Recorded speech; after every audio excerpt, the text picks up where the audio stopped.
Están por todos lados. Aquí, por acá, también aquí y hasta arriba de los edificios. Si tienes un lugar de origen donde guardar el carro y un lugar de destino a donde vayas, pues lo que estás incentivando es el uso del coche.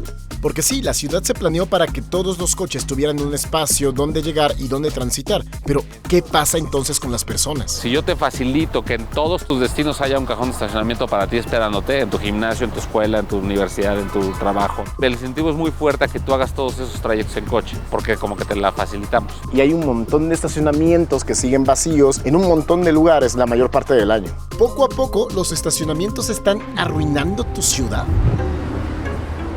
En la Ciudad de México y zona metropolitana hay más de 11 millones de autos y cada uno necesita un espacio para estacionarse. Si está en la casa, si lo llevas a la escuela o al trabajo, si sales a comer. Pero no importa si estos espacios son privados, públicos, expuestos, subterráneos, lo estamos pagando todos, hasta los que no tenemos coche.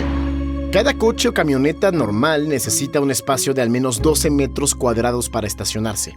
La cosa es que en las ciudades el espacio de suelo tiene un precio muy alto y como se ha priorizado el suelo para estacionamiento, los espacios para vivir cada vez son más y más caros.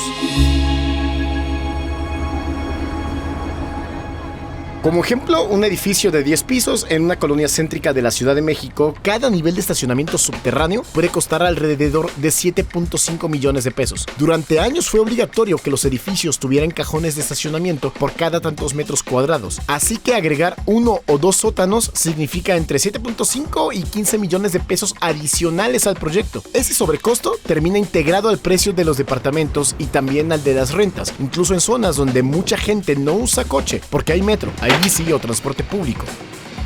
Porque en realidad cada espacio que utiliza la ciudad para tener estacionamientos es espacio de suelo que deja de estar disponible para construir otros usos, ya sean comerciales o necesarios como la vivienda.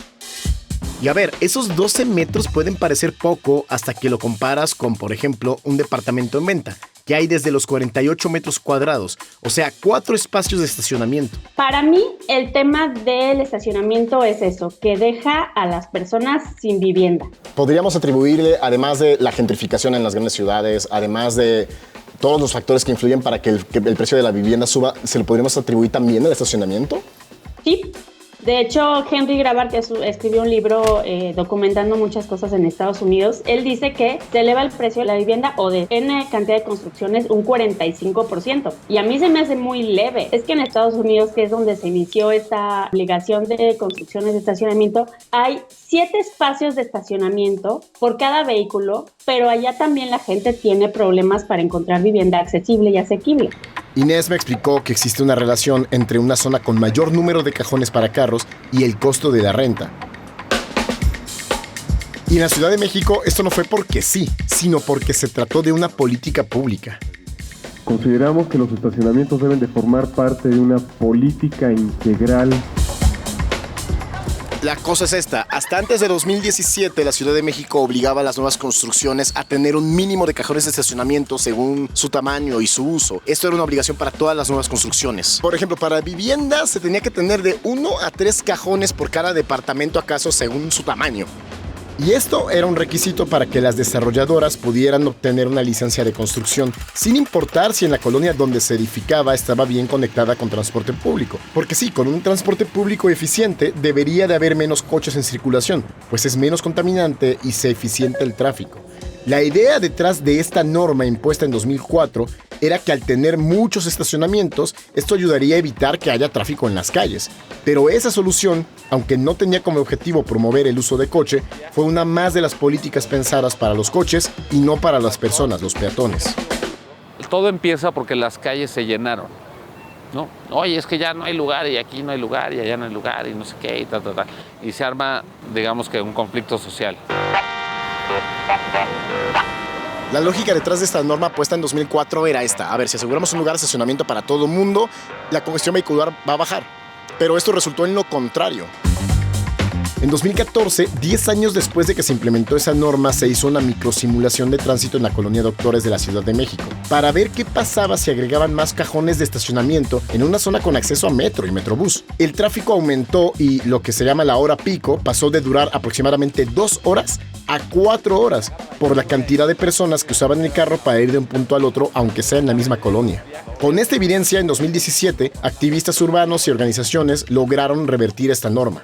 La investigación, juntar datos de qué era lo que estaba sucediendo, cuáles eran los impactos de esa normativa y hacer una propuesta. Y lo que se logró es que en 2017 se cambió de una regulación vía mínimos, es decir, al menos tantos cajones por cada metro cuadrado de tal o por cada unidad de vivienda, cambió a una lógica de máximos, es decir, no puedes poner más de tanto.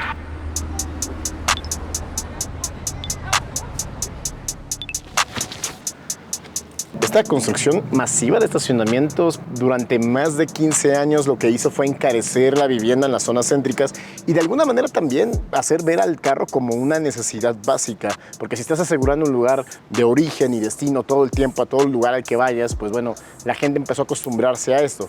¿Y qué pasa? Que ahora que ya cambió la regulación, pues no es tan fácil de revertir y hay un montón de estacionamientos que siguen vacíos en un montón de lugares la mayor parte del año.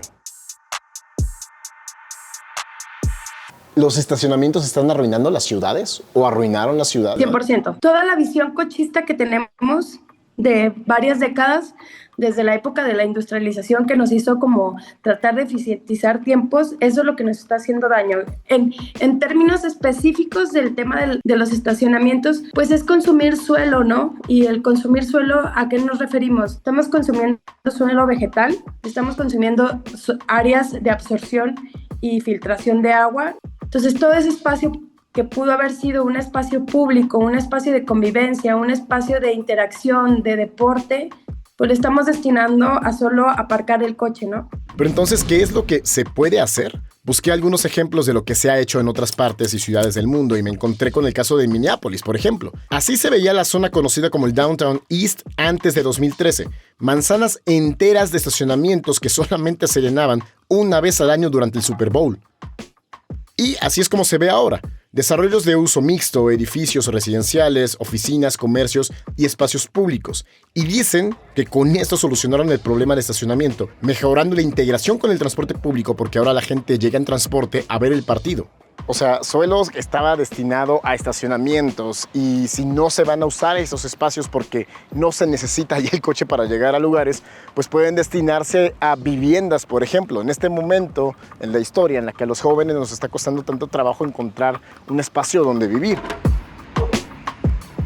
El uso de los parquímetros está planteado como una solución para desincentivar el uso del coche e incentivar, por ejemplo, el uso del transporte público o de la bicicleta.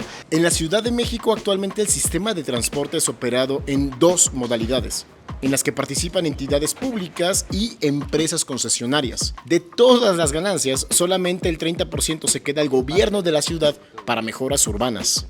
Digamos, unas medidas más efectivas que hay para esto es definir bien en dónde están y cobrarlos. Cuando se hizo eso en Polanco, se levantó una línea base de cuánto tiempo tardaban las personas, por ahí como el 2010, 2011, cuánto tardaban las personas en encontrar un lugar, cuántos kilómetros, cuántos metros recorrían buscando el lugar, y encontramos que el tiempo recorrido al empezarlo a cobrar, entonces la gente lo dejó de usar como a lo libre, entonces empezó a tener mayor conciencia de que estaba consumiendo un bien público, y empezó a haber mayor rotación. Pero María Guadalupe dice que el espacio público no solamente debería destinarse a los coches, aun si se cobra, sino que se debe de usar para otras actividades donde la gente pueda tener ocio. Y por ejemplo, en Guadalajara, los activistas están apartando cajones de estacionamiento en vía pública para hacer esto, actividades de recreación, sentarse a leer, a platicar o tomar un helado, un café. Y es mucho más eficiente invertir en estos autobuses rojos del Metrobús, invertir en que haya más Metrobús, más eficiente, incentivar el uso público de mejor servicio, mejor metro. ¿Por qué? Porque todos los que están ahí sentados no necesitan 30 metros cuadrados de estacionamiento en su destino. Buscamos hablar con la Secretaría de Movilidad para saber si hay una estrategia para contrarrestar tantos cajones vacíos en la ciudad, pero no fue posible establecer contacto hasta antes de esta publicación.